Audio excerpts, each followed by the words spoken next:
আমার ঈশ্বরের মন্দিরে শ্রদ্ধ করিব, এবং সে আমার কখনো কথা হইতে বাহিরে যাইবে না, এবং তাহার উপরে আমার ঈশ্বরের নাম লিখিব, এবং আমার ঈশ্বরের নগরী যে নতুন যেরুজালেমের স্বর্গ হইতে আমার ঈশ্বরের নিকট হইতে।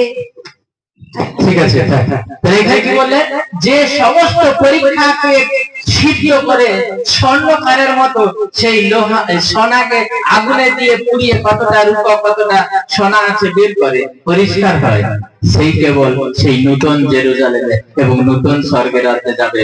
সেই আবার এখানে প্রভু সেই নতুন শহর, এই পৃথিবী যে ধ্বংসের জায়গায় এসেছে আমরা এখানে মরলেও একসঙ্গে ওখানে মিলিত হবো, কারণ তার বাক্য বলছে যে বিশ্বাস করে সে বিনষ্ট না হয় কিন্তু অনন্ত জীবন পায়।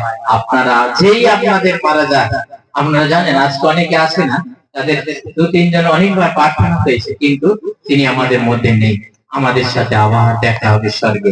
আপনারা দেখবেন এখানে বলছি এটা সেখানে আমাদের ওই তিনখানা পুস্তকের একটা পুস্তকে মনে থাকবে স্মরণিকা পুস্তক, সকলের স্মরণ থাকবে যে পাঁচটা ডেভিড বলেছিলেন ওই মেদিনীপুর চার্চে, সত্যি এই মানুষটাকে আবার দেখতে পাচ্ছি এখানে, এবং এখানে স্বর্গদূত হিসাবে দেখতে পাচ্ছি।